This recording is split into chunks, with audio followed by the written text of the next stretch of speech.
नमस्कार, मैं हूं आपके साथ सृष्टि श्रीवास्तव। क्या राजस्थान की महारानी वसुंधरा राजे एक बार फिर से भजनलाल शर्मा को तगड़ा झटका देने वाली है? क्या वसुंधरा फिर से स्टार प्रचारकों की लिस्ट में नाम होने के बावजूद बीजेपी के लिए प्रचार नहीं करने वाली है? ये भजनलाल शर्मा के लिए सबसे बड़ा झटका होगा अगर उपचुनाव में वसुंधरा एक बार फिर से उनके लिए प्रचार नहीं करती है तो, क्योंकि लोकसभा में इसी के कारण कहा गया था भजनलाल को नुकसान हुआ था। तो क्या एक बार फिर से ऐसा ही कुछ होने वाला है? क्या वसुंधरा झटका देते हुए उपचुनाव में बीजेपी के लिए प्रचार नहीं करेंगी? क्या है पूरी खबर, चलिए आपको भी बताते हैं।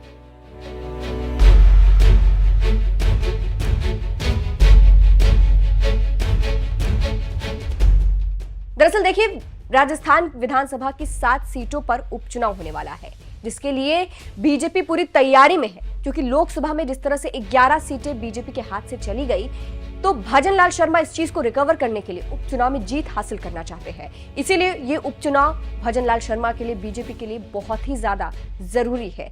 लेकिन अगर इसमें वसुंधरा का साथ उन्हें नहीं मिलता है तो नुकसान हो सकता है, क्योंकि वसुंधरा की अपनी पावर है, अपना वोट बैंक है। ऐसे में वही पार्टी के लिए प्रचार नहीं कर रही थी तो कहीं ना कहीं ये नुकसान बीजेपी को हुआ था, और एक बार फिर से ऐसा ही कुछ देखने के लिए मिल रहा है। दरअसल उपचुनाव को लेकर रविवार को मुख्यमंत्री भजनलाल शर्मा के आवास पर कई घंटे तक बैठक चली। इस बैठक में राजस्थान भाजपा के अध्यक्ष मदन राठौर भी मौजूद रहे।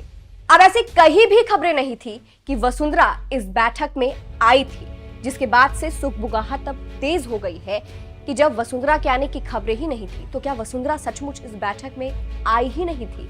अब वसुंधरा इस बैठक में अगर सचमुच नहीं आई है तो वसुंधरा ऐसा करके संकेत भी दे सकती है कि वो बीजेपी के लिए उपचुनाव में प्रचार नहीं करेंगी। ऐसी सुगबुगाहट तेज है। अब देखिए, ऐसी खबरें तो नहीं चली कि वसुंधरा नहीं आई थी, लेकिन ये भी चर्चा नहीं थी कि वसुंधरा बैठक में आई थी, जिसके बाद से यही कहा जा रहा है। क्योंकि देखिए, ऐसा पहली बार नहीं है, कई बार वसुंधरा भजनलाल शर्मा के ऐसे बैठकों को इग्नोर कर चुकी है, उसमें नहीं जा चुकी है। इसलिए कहा जा रहा है कि उपचुनाव को लेकर इस बैठक में भी वसुंधरा नहीं पहुंची थी, और ये संकेत है कि वसुंधरा उपचुनाव में प्रचार भी नहीं करेगी।